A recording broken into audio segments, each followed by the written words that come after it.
we've seen this before too. S11 banned out the Farsa, and so far it's going exactly as I'm thinking, but they might want to go for the Lunox here, right? If there's anyone who can really peel for the Leslie in the back line, it's someone that does damage, that can melt the backline presence or the backline threat to them, which is the Yuzong, right? That's the only way to peel from a Yuzong.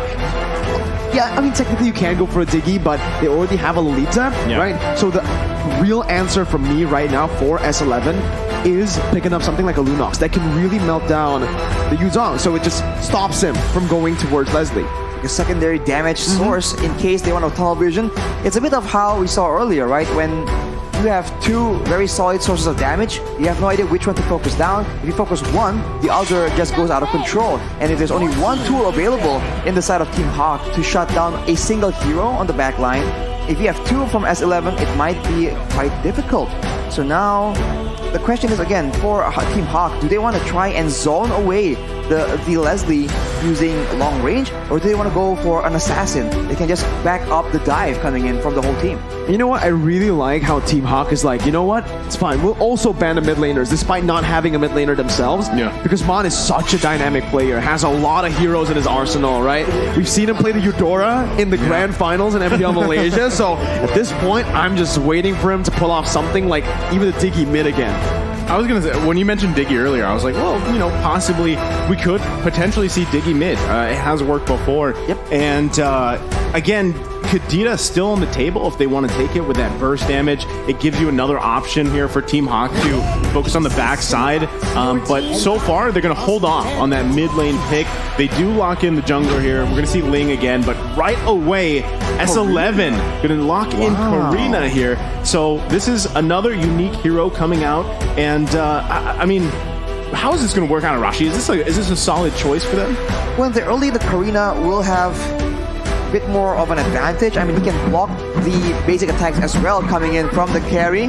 So that is a factor for sure. But looking at the comp right now, I fear for the safety of the Leslie, man, with a Ling and a Yuzong on the field. But I hope you guys at home can hear. You get we have chants and drums coming into the studio.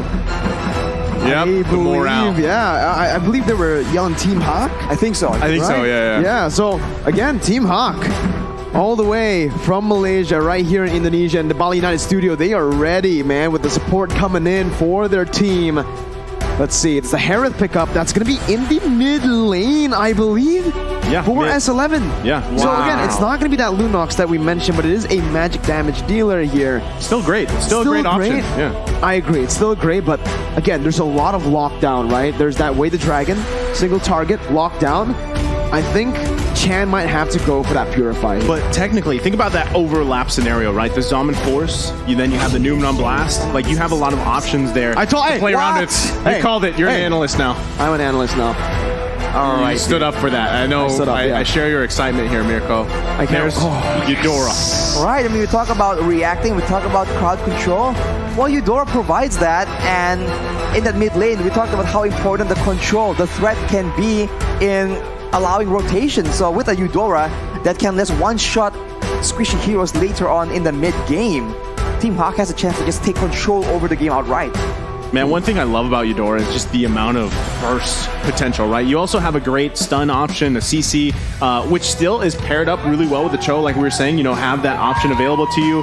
And just take them to the Thunderdome if you want to, right? It's something that can really work out here. But S11 as well, across the board, they've got that Prio glue pick that we've seen either work or it doesn't, and still, I mean, they have a lot of options to work around with, but I think it ultimately is going to start also in the jungle. But the band is going, and ladies and gentlemen, welcome to the third match here. Can S11 do it again versus TEAMHAQ? Man, that Eudora pick. Oh, I love it here, man. The Eudora is going to have so much value, right? You want to lock down Chan, you want to lock down Kai, and especially Jotun, who's now going to really struggle when he jumps in. He might have to go for like a magical defense item early, but I have to take a look at his... Oh, he went for the mystery shot. That's not going to be a tank Karina. It's a full damage Karina. At least it should be. It's an assassin Karina attempting to burst down the Squishier members like Panda, like Gary. But of course, before he can even get there, Lola needs to be dealt with first. And this EXP lane matchup, whoever comes out on top will determine the dynamic of the rotations, right?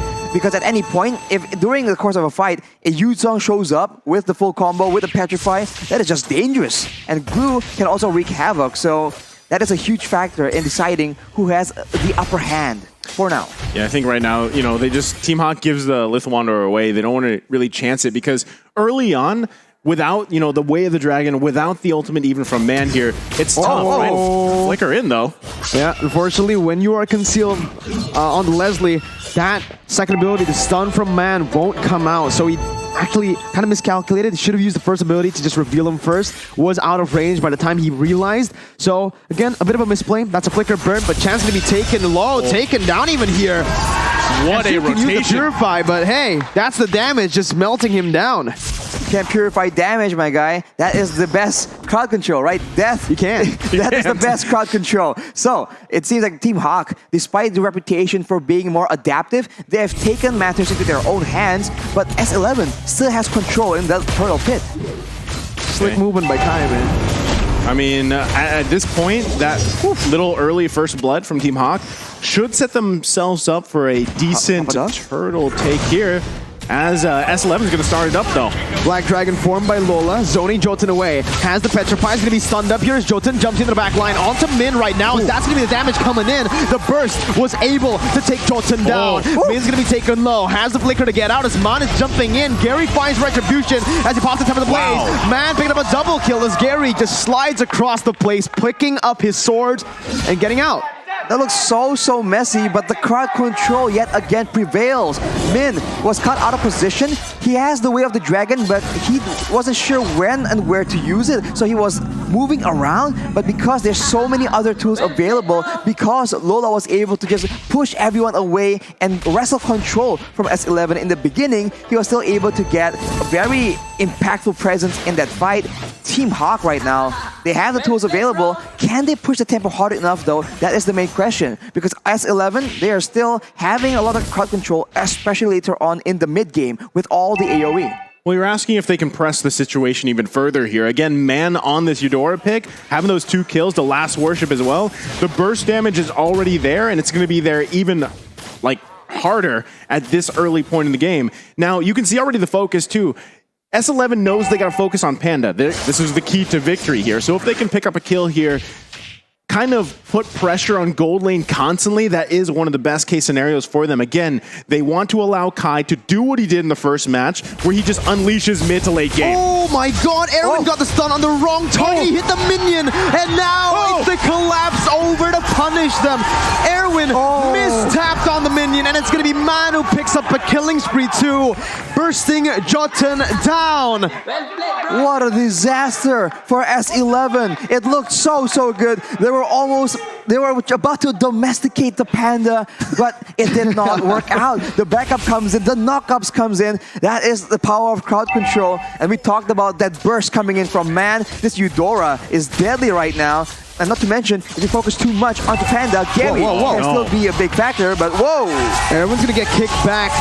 He wanted to go for something here, has him on blast, but doesn't have the flicker, and it's gonna be Erwin who gets taken down. Gary picks up the kill, and it's another kill over to the Malaysian champions who are now in full control. Full control, 3.4k, 5k gold lead here.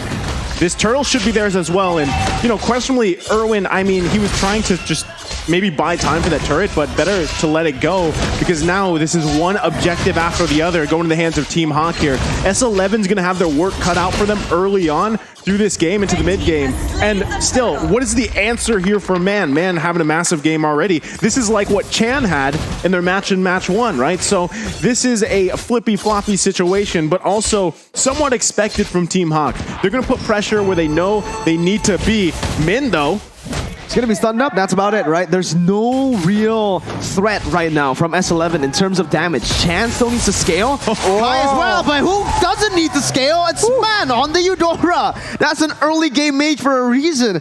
Erwin just got melted. That is a terrifying amount of damage onto the roamer. If your roamer can be one-shot like that, that allows TeamHawk to just deny any kind of inquisitive maneuvers coming in from Erwin. He cannot find vision, and with that control with those threats. They're able to get the turret, but man here is the main target for S11. There you go, everything used, and still it's Mon surviving, but Chan jumps in with his Mon Force, picking up a shutdown and putting some gold in his pockets, collecting it. Whoa, Lola still with the Black Dragon form, now going to be out of there, going to be immobilized down, but he's still able to get out with a Furious Dive. Meanwhile, in the back line is going to be actually Jotun, who gets kicked back to the team, has the maneuverability to get out for a bit before Panda finds the kill. Gary now still trying to look for more damage, but it's S11 who decides to back off, and it's an equal trade in the end. That could have been way worse, right? I mean, for either team there was a lot going on, but still, it was pretty much an even trade so far, and that's the thing. The thing about TEAMHAQ is the pressure from having a Eudora, the pressure from having a Cho is showing for S11. S11 has to work around this, right? But again, time could be in their favor if they can get to the point where mid-late game, they've got some farm. Kai hasn't died yet. This is very reminiscent, like I said, to previous game where we were kind of counting out Kai, but then he flipped the tables for S11 in the previous matchup. So this could still happen for them. True. And Chan as well. Chan, he needs to continue to build up. You saw the Zaman Force. If TEAMHAQ gets out of place, Zaman Force works so well to find the kills that you need with this Harith or even set up the rest of the team here. But already another turtle being worked on TEAMHAQ. They should be able to just secure this with a breeze. S11 going for a trade, it seems, but with only 2 members down here, it's still very vulnerable, and TEAMHAQ might just make a play here. No, they go for the turret, and that's about it. They're playing it patient and disciplined, keeping it clean, because later on, they can still have so many more options, man. They can use Gary to split push as well. We've seen that happen, and now here is the squad, right? Looking for a play, but Lola might be the one starting it off. Uh-oh, there you go. Yeah, Lola just dishing out a bit of damage to act as poke, but with this, the way they're trading on the map, right, S11 sure are buying a bit more time. Erwin jumps in onto Lola. They're trying to actually collapse onto him with his Mon Force too. Lola's taking very little bit away. The Dragon connects onto Jotun. His Chan still able to actually get out. Look at him now. Blast connecting onto 2 members. Mon still able to flicker out. Papadao gonna be knocked up. Chan still gonna be able to survive, but it's scary. Slicing and dicing with the help of Panda to get the damage done and to take Erwin and Chan down. TEAMHAQ now looking to capitalize as they are going to be able to take the mid lane tier 1. The snipe won't be enough, and that is what discipline gets you. S11, they saw Lola, they figured, let's go for that pickoff because they are in such desperate situations. But of course, they are able to secure the kill, but at what cost? TEAMHAQ has so many more dangerous members available, and look at the items right here. Panda, already with the corrosion sight and the golden staff, that is a lot of attack speed and a lot of utility that can be brought into the team. And Gary on this lane with the Berserker's Fury and the Windtalker, that's a lot of hits, and by default, a lot of crits as well. So they can't really let these members go around without getting crowd control, without threatening them with everything. Yeah, again, you know, with Kai not dying yet, that's a great situation to be in. But what we're seeing from TEAMHAQ is that backline dive is so strong. You have Gary, you have Lola to do that. And man, if he decides to flicker in and just throw out that full combination for Eudora, then Kai could be easily taken out here. So still, S11 buying time. They might be better off just giving up this first Lord, because if they actually contest it or try to fight it, they're most likely going to lose the fight here. So TEAMHAQ starts up the first Lord of the game. That's a very great point, because if there's a big messy fight, Man can output the bulk of his role in the fight instantly.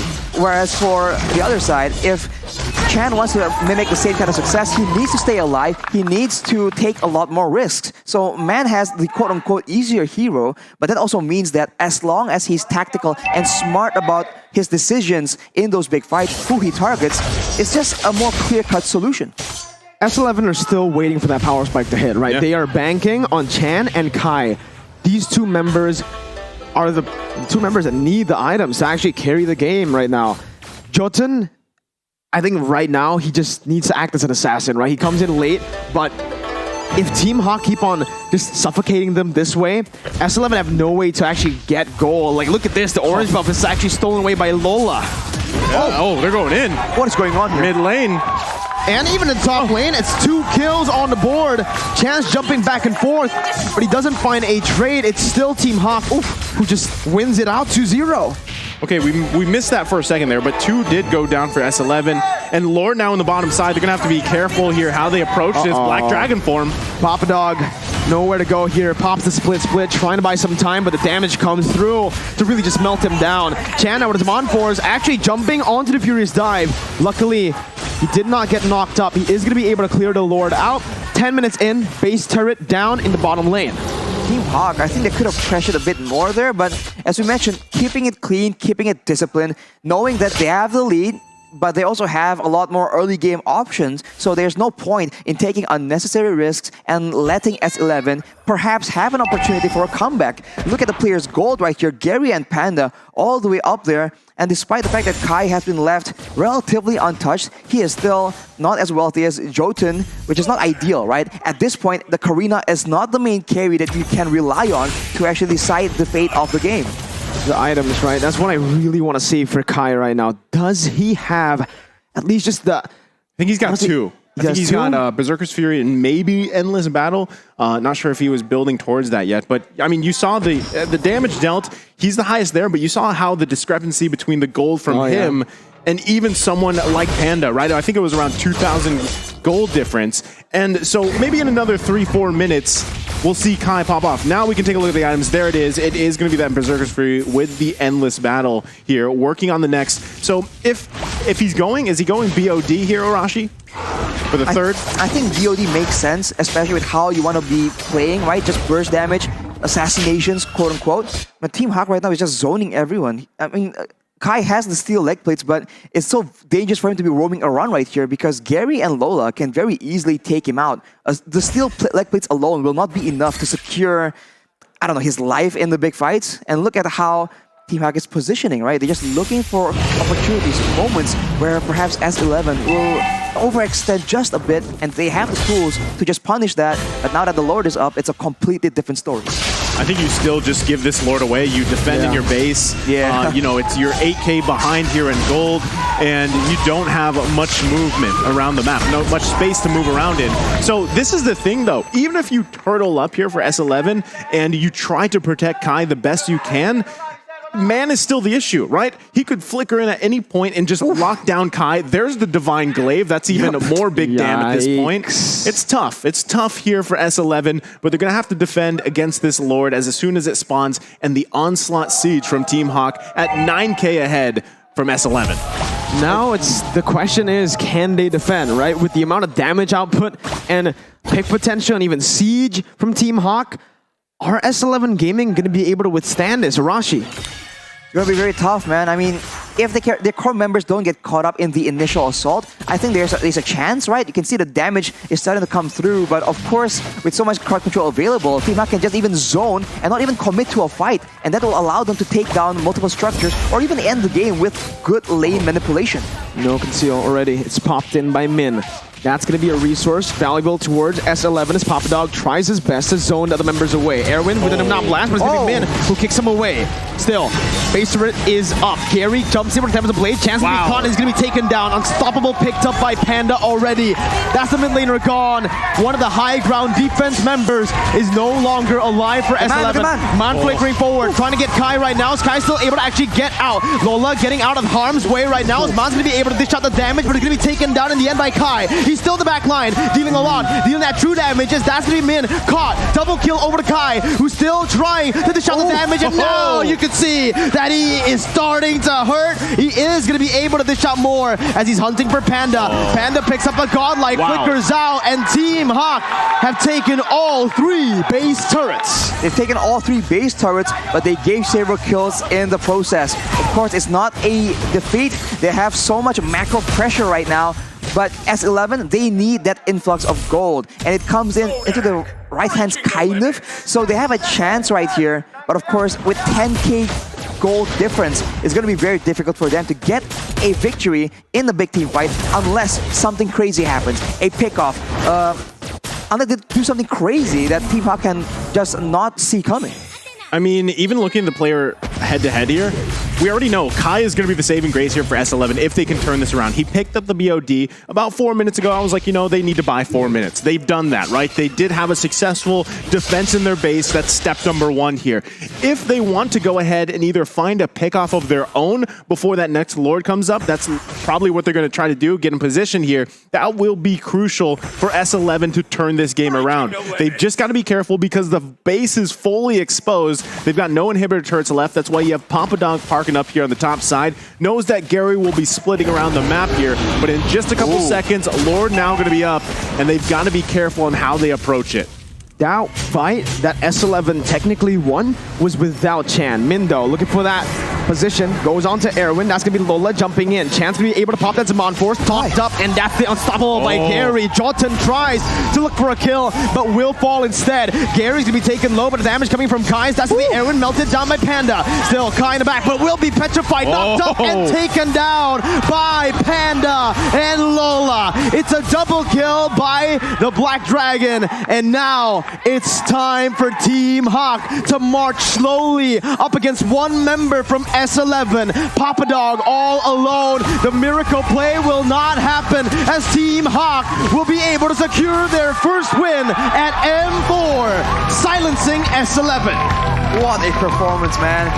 Everything just came in so well. They understood the macro decisions. They knew that S11 will be inquiring to see where they were. Are they going to be on the Lord? And they just go for the blockage. They went in behind them and completely zoned them away from their base. They did a great job defending when their backs were against the base, but the moment they ventured out, TEAMHAQ were waiting for the opportunity. They used the Lord strategically to bait out the members from S11, and they